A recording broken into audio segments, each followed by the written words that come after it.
کا تعارف کروایا. کوئی وہاں پہ منکر نہیں تھا, کوئی وہاں پہ نہ ماننے والا نہیں تھا, صرف اللہ کے برگزیدہ نبی اور رسول تھے.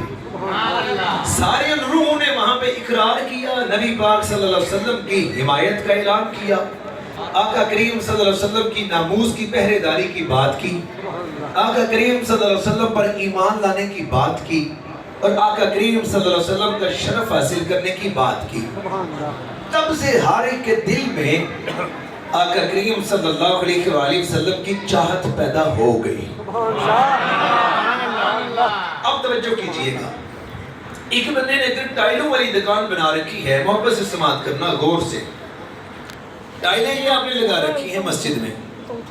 ایک بندے نے ٹائل جو ہوتی ہے, جو عام جو اینٹ ہوتی ہے, جسے ہم ٹائل اینٹ کہتے ہیں, وہ بٹے پر آج کل میرے خیال ہے کہ 24 روپے کی ملتی ہے. اور ایک ہوتی عام اینٹ, ایک ہوتا ہے ماربل پتھر. یہ چاروں ہی دیوار میں لگانے والی چیزیں ہیں, چاروں لگائی جا سکتی ہیں. عام اینٹ کی قیمت اور ہے, ٹائل اینٹ کی قیمت اور ہے, اس ٹائل کی قیمت اور ہے, اور ماربل کی قیمت اور ہے. چاروں کی قیمتیں اور ہیں.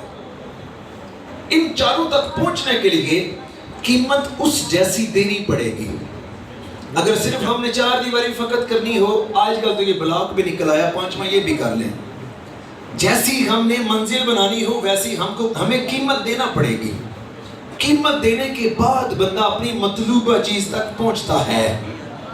بنا قیمت دیے کوئی شے آسانی سے میسر نہیں آتی. میں بچے بھی بیٹھے ہیں, بڑے بوڑھے بھی بیٹھے ہیں, میں اشارہ کرنا چاہوں گا بچوں کو خود سمجھا لینا. بچے نے اپنی والدہ سے شیر خوارگی کی عمر میں خوراک لینی ہو تو اسے آنسوں کی اور چیخ و پکار کی قیمت دینا پڑتی ہے. روتا ہے تو ماں اسے پھر جا کے اس کی مطلوبہ خوراک اسے دیتی ہے. میں بچوں کا ذہن نہیں منتشر کرنا چاہتا, توجہ کیجئے گا. اب جب بچہ جب تک روئے نہ تو ماں اسے اس کی مطلوبہ خوراک نہیں دیتی تو اس کی قیمت رونا ہے. ضروری نہیں کہ قیمت پیسے ہوں. ابھی ایک اور بات عرض کرنا چاہتا ہوں. سب سے جو زیادہ بڑی اور سب سے زیادہ قیمتی جو چیز ہے, جو بڑی قیمت ہے, وہ ہے میرے اور آپ کے سانس, میرے اور آپ کی زندگی, میرا اور آپ کا وقت. اگر کوئی پوچھے کہ میری عمر کتنی ہے تو میں اسے کر کہوں 40 سال, تو یہ 40 سال کو 12 سے ضرب دیجئے گا تو وہ 12 مہینے ہوں گے نا. اس سے ضرب دیں, 12 مہینوں میں آگے دن آ گئے, دنوں کے آگے پھر آگے گھنٹے, گھنٹوں میں آگے منٹ, منٹس میں آگے سیکنڈ, سیکنڈ 1 2 3 4 5 کر کے 60 بنے تو 1 منٹ, 60 منٹ پورے ہوئے 1 گھنٹہ, 24 گھنٹے پورے ہوئے 1 دن, 30 دن پورے ہوئے 1 مہینہ, 12 مہینے پورے ہوئے 1 سال. حضرات میرا وقت ہی تو گنتے رہے تو 40 سال بن گئے. انسان کی عمر اس کا وقت ہے, انسان کی عمر اس کے سانس لینے کا دورانیہ ہے. آپ کی عمر کتنی, میری عمر کتنی, بس یہ ہمارا وقت ہے کہ ہم نے اس دنیا میں وقت کتنا گزارا, وہی ہماری زندگی ہے. سب سے زیادہ بڑی قیمت سانسوں کی روانی یا سانسوں کا گزرنا, یہ سانس ہے. اب توجہ کیجئے گا, یہ دورانیہ ہے کہ کتنی دیر ہماری عمر رواں اس سب سے زیادہ قیمتی ہوتی ہے. ہم ایک عمر لگا کر تو ولی کی بارگاہ میں پہنچتے ہیں. ایسا بہت کم ہوا کہ بندہ اپنے گھر سے سامنے گیا سبزی لینے تو سامنے اسے اللہ کا ولی مل گیا. حادثہ یا کرامت ہو سکتی ہے, یہ اصول نہیں ہے. ایک عمر رواں سے گزرنا پڑتا ہے, مشقت سے گزرنا پڑتا ہے, پھر جا کے سچا شریعت کا پیکر ولی پیر ملتا ہے. پیروں کے پیر کی آگے اور منزل ہے, اس سے آگے اور منزلیں, اس سے آگے اور منزلیں. چلتے چلتے جناب انبیاء آگے, انبیاء سے آگے رسل آگے, چلتے چلتے سب سے سردار الانبیاء ہمارے آقا کریم صلی اللہ علیہ وآلہ وسلم ہیں. ان کو حاصل کرنے کے لیے ہم آئے روز محفل میں اپنا ٹائم دیتے ہیں. آقا کا قرب مل جائے, آقا کی محبت مل جائے, آقا کی رضامندی مل جائے. صرف محفلیں کرنے سے سرکار مل جائے تو بڑا کمال, ملتے بھی ہیں مقدر والوں کو، جتنا ادب کیا جائے، جتنا عجز کے ساتھ بیٹھا جائے، جتنا اپنے آپ کو مر مٹا کے بٹھا دیا جائے، جتنا رو کے کملی والے کی طلب کر لی جائے، جتنے عجز کے آنسو پیش کر لیے جائیں، اتنی ہی یہ مسافت کم ہوتی چلی جاتی ہے۔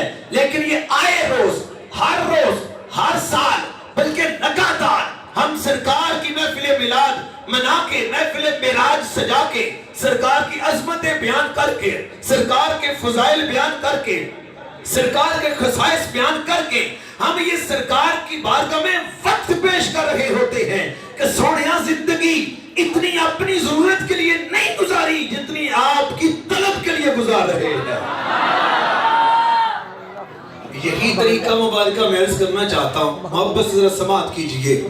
نبیوں کی جو محفل سجی، وہاں اللہ نے اپنے حبیب کا جب تعارف کروایا، میں کرواؤں گا تو 2 جملے رہ جائیں گے، کوئی اور کروائے گا تو بشری تقاضوں سے شاید 2 جملے اس سے بھی رہ جائیں، لیکن وحدہ لا شریک مکمل ذات جب اپنے حبیب کا تعارف کروائے، کیسے انبیاء امپریس ہوئے ہوں گے، کیسی وہ محفل سجی ہوگی، کیسا ہر وہاں پہ نبی میرے محبوب کا دیوانہ بنا ہوگا۔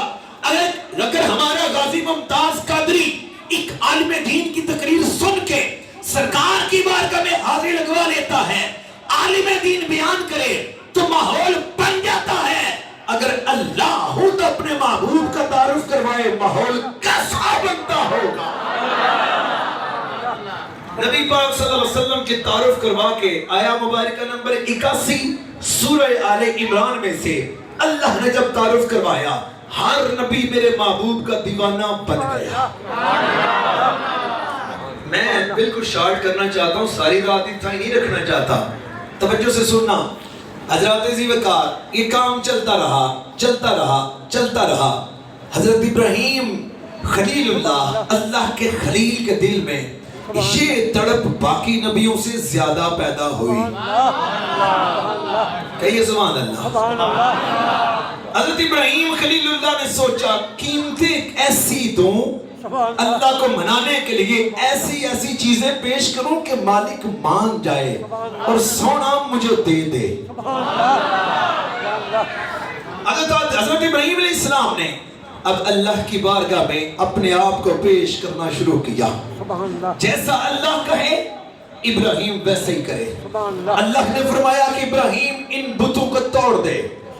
ابراہیم نے عین جوانی میں قدم رکھنے سے پہلے سارے بت اندر جا کے توڑ ڈالے، ایک کے جناب گلے کے اندر اوپر کلہاڑا لٹکا ڈالا، خود ادھر سائیڈ پر ہو کر بیٹھ گئے، بھاگے نہیں۔ دلیر حضرت ابراہیم، دلیر ابراہیم نے وہاں جب کلہاڑا ایک بت کے گلے میں لٹکایا، برادری والے آئے اور آ کر دیکھا ابراہیم محلے میں نہیں ہے، تو لوگوں نے کہا کہ ہو نہ ہو اگر ارد گرد نظر نہیں آ رہا تو وہ اپنی منزل پہ ہوگا۔ آ کے لوگوں نے پوچھا یہ کس نے توڑے؟ تم نے توڑے؟ آپ نے فرمایا میرا تو خدائی کا دعویٰ ہی نہیں، خدائی کا دعویٰ تو آپ کرتے ہیں کہ یہ خدا ہے، وہ تو ٹوٹے پڑے۔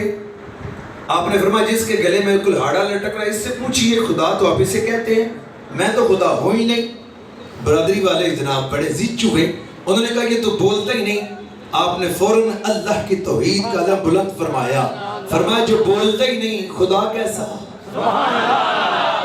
انہوں نے کہا یہ بے جان ہے، یہ جانتا ہی نہیں۔ کہا جو جانتا ہی نہیں وہ خدا کیسا؟ کہا اسے تو معلوم ہی نہیں۔ فرمایا جسے